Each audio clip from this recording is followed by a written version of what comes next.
Student, देखिए पहले वाले वीडियो में हमने लेखक के गांव का वर्णन किया है। लेखक को क्या कला थी। लेखक पेंटिंग बनाते थे तो लेखक के टीचर को अच्छा नहीं लगता था, ये हमने पढ़ा है। अभी देखिए सेकंड वाले वीडियो में लेखक क्या बताने जा रहे हैं। लेखक दुसऱ्या व्हिडिओमध्ये काय सांगण्याचा प्रयत्न करतात बघा. वैशाख महिन्यातलं ऊन करपून टाकणारं असायचं. आम्ही गावातली सगळी मुलं नदीच्या डोहात जाऊन पडायचो. लेखकाला सांगायचं आहे की वैशाख महिन्यातलं ऊन मतलब मार्च एप्रिल मधलं ऊन, वैशाख म्हणजे मराठी महिना, आणि या मार्च एप्रिल मे मधलं जे ऊन आहे हे ऊन एकदम करपून टाकणारं असायचं. मतलब ये जो धूप थी, ये जो धूप काले का मंथ था, यानी इस मंथ में, इस महीने में बहुत ज़्यादा धूप लगती थी. और ये धूप इतनी ज़्यादा धूप लगती थी कि हम लोग गांव के मेरे जितने भी फ्रेंड लोग थे, मुलं मतलब फ्रेंड लोग, उसी समय उनके गांव में जो बहने वाली नदी थी उस नदी के डोहात, मतलब वहाँ पे सबसे ज़्यादा पानी जहाँ पे होता है उसको डोह बोला जाता है. यानी वहाँ पे जाके पढ़ाईचो, मतलब वहाँ जाके क्या करते थे, वो तैरने के लिए वहाँ पे चले जाते थे. अंगात गारवा भरला की पुन्हा काठावर येऊन बसायचं. काठालगत खूप कडक होते. अभी जिस समय देखो तैरने के लिए हम लोग किसी कुएं में या किसी नदी में या किसी तालाब में कूद जाते हैं, और कूदने के बाद जैसे हम लोग बाहर निकलते हैं उस समय बाहर निकलने के बाद थोड़ी क्या लगती है, गारवा यानी ठंडी लगती है. वैसे ही लेखक को नदी में कूदने के बाद अंदर ही अच्छा लगता था. जब भी बाहर आते थे तो गारवा मतलब ठंडी लगती थी, और ठंडी लगने के बाद फिर से पुनः काठावर येऊन बसायचं.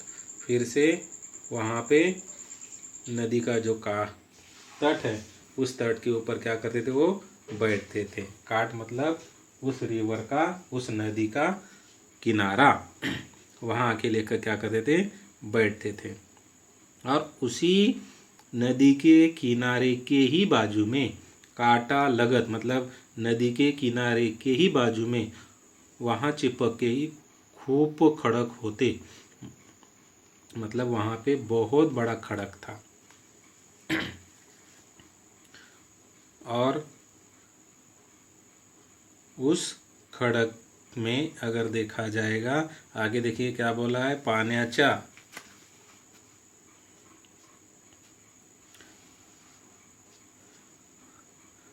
प्रवाहामुळे गुळगुळीत सपाट झालेले लांब रुंद पसरलेले आम्हाला तिथेच आमचा कॅनव्हास सापडला. बघा लेखक काय म्हणतात, त्या नदीच्या खडकामध्ये पाण्याच्या प्रवाहामुळे गुळगुळीत, मतलब उस नदी के जहाँ से पानी बहता था उसी पानी बहने के ही वहाँ पर ही लेखक को एक गुड़गुड़ित मतलब एक सॉफ्ट वाला, गुड़गुड़ित मतलब मऊ मऊ, वहाँ पे एक सॉफ्ट वाला यानी मऊ मऊ जो सपाट झालेला, मतलब एकदम कैसा है, समतल, एकदम सपाट ऐसा जो दगड़ है, उस दगड़ को कैनवस बोला गया है. कैनवस मतलब उस दगड़ को, उस खड़क को कैनवस बोला गया है. वहाँ पे लेखक को वो खड़क मिला था, दिखाई दिया. आगे देखिए और क्या बोला है. या भला थोरल्या खडकावर मनसोक्त चित्र काढता येणार. अब ये आपको समझाना रहेगा, तो देखिए कैसे समझाना है. अभी देखिए कैसे समझाना है. ये जो रिवर है, समझो ये रिवर है, ये पूरी रिवर यहाँ से बह रही है बेटा, ये पूरी रिवर यहाँ से बह रही है. और बहने के बाद अब ये रिवर पूरी बह रही है, और ये जो पानी है, समझो ये पानी है और ये पानी बहने जा रहा है, और बहते ही समझो ये जो पानी यहाँ पे बहते जा रहा है, तो यहाँ पे बहुत बड़ा सा ऐसा एक लेखक को बहुत बड़ा सा एक ऐसा कैनवस, मतलब कैनवस मतलब क्या, एक पत्थर, क्या है कैनवस मतलब क्या, एक पत्थर। और ये बहुत बड़ा पत्थर उस रिवर में यानी वो नदी में लेखक को वहाँ पे दिखाई देता है।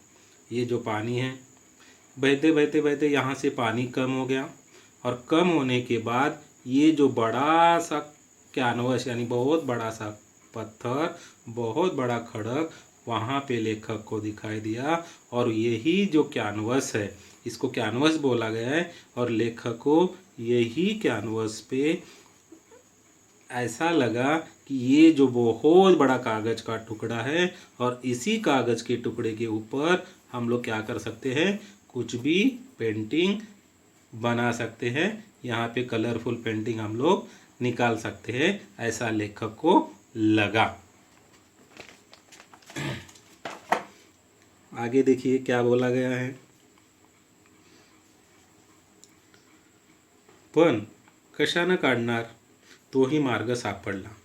अभी लेखक ने अभी जो मैंने आपको समझाया था, कैनवस तो मिला है, पत्थर तो मिला है, मगर पत्थर मिलने के बाद कलर पेंटिंग बनाने के लिए आप लोगों को भी पता है कि ब्रश लगता है, कलर लगता है, पेंसिल लगता है, स्केल लगता है, ये सब चीज़ें लगती है। और लेखक तो खेत में गए, रिवर के पास तैरने गए हैं अपने फ्रेंड लोगों के साथ तो वहाँ पे आपको क्या मिलेगा, ना ब्रश है, ना पेंसिल है, ना कलर है।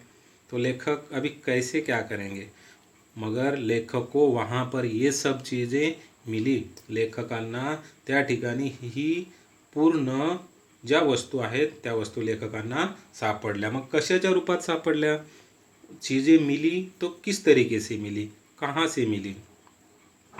आमच्या भागात तांबूस रंगाचा मुरुम असतो, शिवाय पिवळट रंगाचे दगडही सापडतात। ते दगड आपटले की त्याची पिवळी फक्की पडते, अगदी पिठासारखी असते। हवं तसं पाणी घातलं की पिवळा रंग तयार। मुरुमाचा खडा ओला करून घेतला की खडकावर चित्र रेखाटणं सुरू झालं। अभी देखो लेखक ने कलर के लिए क्या क्या यूज किया है। हमने पहले ही बोला था, निसर्ग के पास जाने के बाद आपको बहुत सारी चीज़ें मिलती है, आपको उसका यूज़ यानी आपको उसका इस्तेमाल करना आना चाहिए। अभी लेखक ने किस तरीके से इस्तेमाल किया है, देखिए लेखक को निसर्ग के अंदर ही, नेचर के अंदर ही इतनी सारी चीज़ें मिली है। क्या क्या मिला है देखो, लेखक उस समय लेखक के जहाँ पे लेखक रहते थे, जिस गांव में लेखक रहते थे, वहाँ पे तांबूस रंगाचा मुर मतलब वहाँ पे जो तांबूस मतलब वो वहाँ पे रेड कलर की जो है वो ज़मीन थी, और उसी ज़मीन में पिवळट रंग मतलब उसी ज़मीन में पीले रंग के दगड़ मतलब पत्थर भी मिलते थे। और ऐसे पत्थर को लेखक एक दूसरे पत्थर को पकड़ के एक दूसरे के ऊपर टकराने के बाद वहाँ से उस पत्थर से पीले रंग की फीकी मतलब फक्की मतलब एक ऐसे ही कलरफुल पीठासारखी मतलब आटे जैसी, जैसे हम रंगोली का आटा होता है, रंगोली की जैसी चीज़ें होती हैं, उन सभी चीज़ों जैसा वहाँ पे लेखक को उसी जगह पे उसी रिवर के बाजू में लेखक को ऐसी पूरी चीज़ें मिल रही थी। और मिलने के बाद उन सभी चीज़ों में जैसे कि आटे जैसा है, वहाँ की पीले रंग की जो मिट्टी है, उस मिट्टी के अंदर थोड़ा सा पानी डाल दिया और पीला रंग तैयार हो गया। और जैसे ही पीला रंग तैयार होने के बाद लेखक ने वहाँ पे एक खड़क और लेखक ने वहाँ पे एक मुरुमाचा खड्डा मतलब लेखक ने वहाँ पे एक छोटा सा पत्थर उस ज़मीन का ही पत्थर लेखक ने हाथ में लिया और जहाँ पे मैंने आपको कैनवस बोला था उसी कैनवस में लेखक ने अपना चित्र बनाना स्टार्ट कर दिया, यानी चित्र बनाना चालू हो गया। आगे देखिए लेखक ने क्या बोला है। और गुडघ्यावर टेकून रेस काढण्यात दंग व्हायचो, रेखा काढीत हातभर पुढं सरकल्यावर मागे वळून पाहायचो, रेखा वाळून लाल जर्द झालेल्या असायच्या, आणखी सुरी यायची, तापलेल्या खडकावर टेकून टेकून गुडघ्याची साल्ट गेलीत, लक्षातच यायची नाहीत। अभी देखो लेखक ने वहाँ पे तो पेंटिंग बनाना स्टार्ट कर दिया। जैसे ही लेखक पेंटिंग बनाते थे और पेंटिंग बनाने के बाद पेंटिंग बना रहे हैं। अभी देखिए बच्चे लोग पेंटिंग तो बनाया है, पेंटिंग कहाँ पे बनाया है, रिवर के अंदर एक पत्थर है, उस पत्थर को कैनवस बोला गया है। और उसी कैनवस मतलब ऊपर से सूरज है, एकदम गर्म है, तप रहा है, और उसी सूरज के नीचे पत्थर के ऊपर सूरज की किरणें गिर रही है, और वो भी पत्थर, वो कैनवस एकदम गर्म हो गया है, और लेखक वहाँ पे पेंटिंग बना रहे हैं। और पेंटिंग बनाने के बाद लेखक के जो घुटने थे वो सब मतलब साल्ट गेलेली लक्षात यायची नाहीत, मतलब लेखक के घुटने के जो स्किन है वो सब क्या होती थी, वहाँ पे निकल जाती थी, मगर लेखक का उसके ऊपर ध्यान रहता था क्या, नहीं रहता था।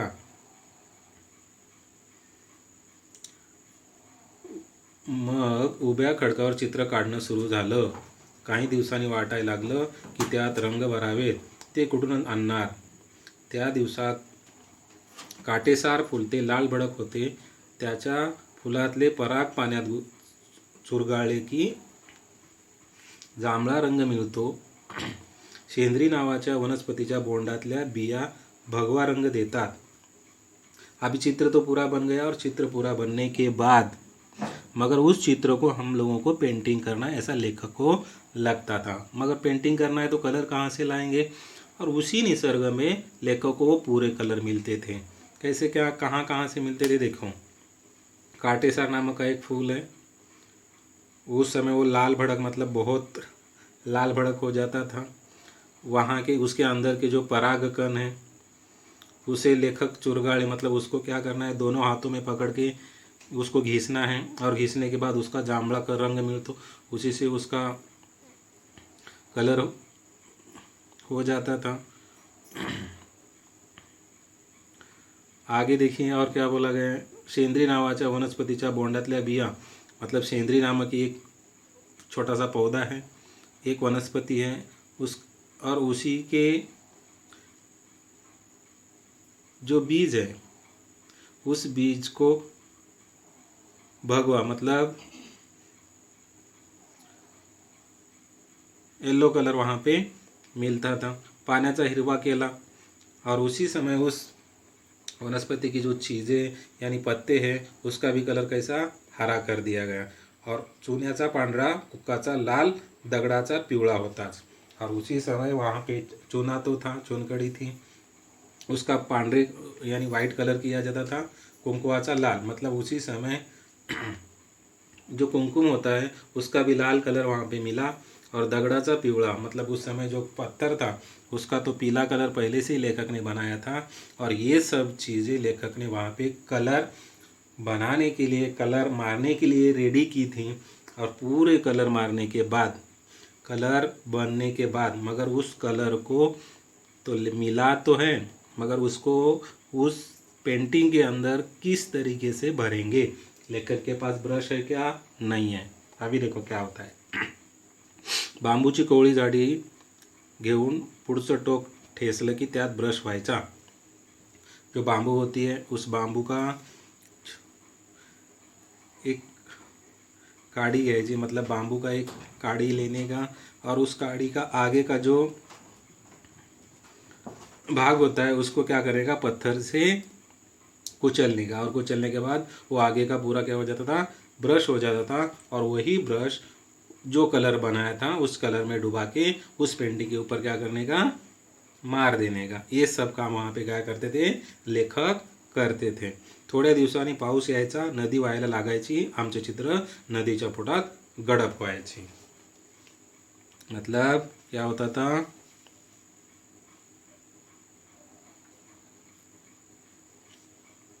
मतलब क्या होता था, थोड़े दिन में क्या होता था कि फिर से रिवर क्या हो जाती थी, पूरी तरीके से बहती थी।